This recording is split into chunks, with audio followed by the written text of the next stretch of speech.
Functional exercises are perfect for all fitness levels because no matter where you're starting, you can always push yourself to be 1% better without compromising your form. Let's check out a few together.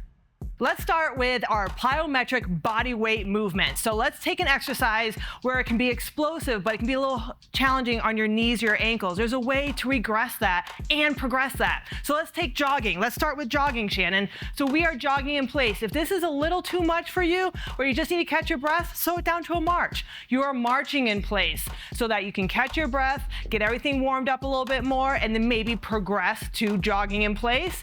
And then if I really want to amp it up or challenge myself even more, let's take it to a high knee sprint. We are really going now. Perfect. Now think of that jogging into a high knee. If the exercise is high knees and it's a little much, slow it down to that march or a light jog in place. There's an easy regression for every move so you can work your way up. After high knees, think of butt kickers. You're trying to send your heels into your butt. If you need to slow it down a little bit, just again, march in place by bringing that heel towards your butt. I like how Shannon is giving himself a target behind there. And then as you progress, you just pick up the pace. Get those heels all the way up. Now let's talk about another movement, jumping jacks. We take our basic jumping jack. It's a good plyometric movement. We're getting our heart rate up, but if we're not there yet, we need to warm up a little bit more, just step it out. So you're still moving your arms, you're still warming up your hips, you're getting that movement in there. Then you progress it to jumping jacks. Now we want to amp it up even more. Let's do a crisscross jack. So now we're crossing our arms and legs. We're taking it to another level because that's what you're always aiming for, is always doing 1% better. Perfect, Shannon. Catch your breath. You're doing a great job. All right, let's take another movement, squat jumps. We love squat jumps, but we gotta work our way up to it. So take our standard squat jump. Our goal is to use our whole body to lightly leave the ground and land softly. If you're not there yet, that's okay. Just slow it down to a squat. So what we're working on is warming up our hips, knees, and ankles, sitting back 90 degrees, and then coming up.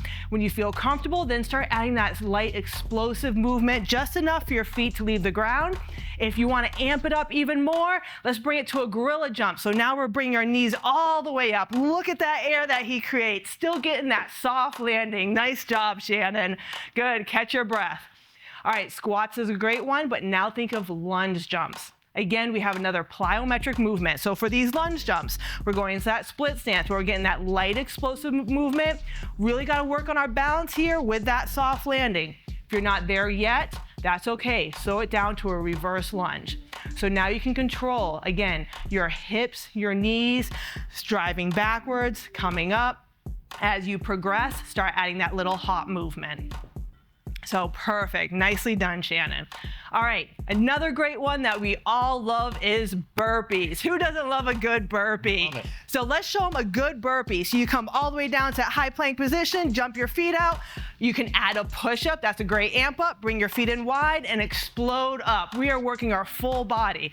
But to work your way up to it, you go down into that high plank position, step your feet out.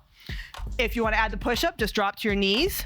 Add that nice push-up. We're still engaging our core. Come back up. Come back to your toes. Bring your feet back in and then stand up. Perfect. And you can progress a burpee at any level. So if you're having trouble with the push-up, we can still jump our feet back in that high plank position, then drop to our knees, and then do that push-up if our goal is to work on that push-up form, and then still jump our feet back in and then explode up. Or at any point, you can also just take out that explosive jump and just stand up and reach towards that ceiling. So again, it's another great exercise. You can add any level and break it down. Another great exercise is surrenders. Now this isn't necessarily an plyometric movement, but it can be a little challenging on the knees. So to do a full surrender, you want to come all the way down to your knees, come to the other side, and then come back up. So you're always driving through that front foot. But sometimes, again, the knees can be a little challenging, so just change it to a reverse lunge. So you're still getting that same movement pattern, but you're not quite going as low and then driving back up and then progress to that surrender. Or a great way to progress it, amp it up, we're gonna do a surrender and add a little squat jump afterwards, Shannon. So we're gonna come all the way down, but when he comes back up, he's gonna add that little squat jump, so he's staying low and then right back down to that other knee.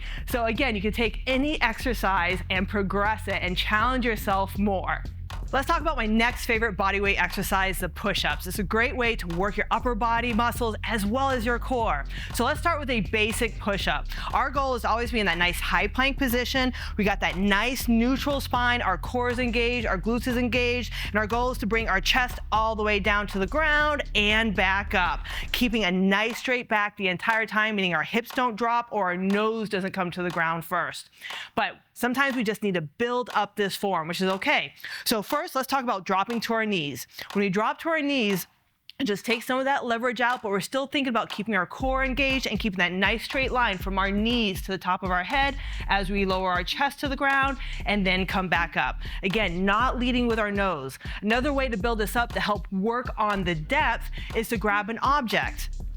So I'm going to take my kickboxing glove, I'm going to place it right underneath Shannon's chest, and now he has a target to work on that depth to bring his chest to the ground, not his nose.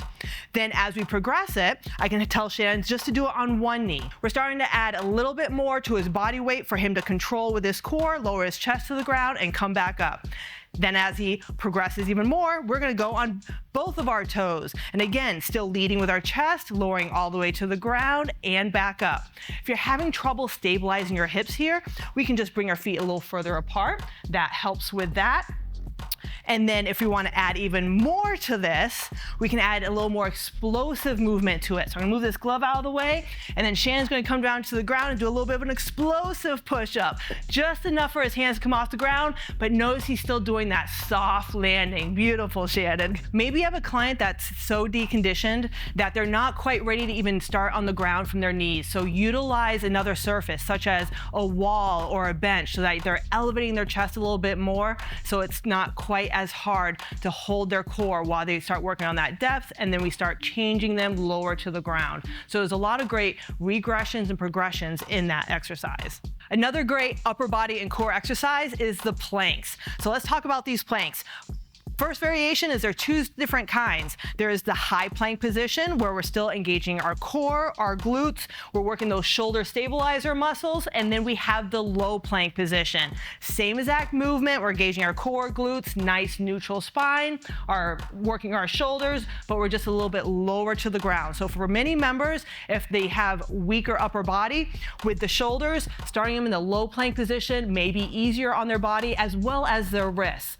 If they need to regress from here a little bit more, then they can just drop to their knees. So they're still working all the same body parts, nice neutral spine, but it just takes some of the leverage off so they can really focus on their form and then progress to their toes so that their knees are off the ground, and then maybe to that high plank position. And this is any plank variation, whether it's a plank jack or alternating heel kicks. Just think of all these movements can be done from the toes or from the knees, depending where the member is at.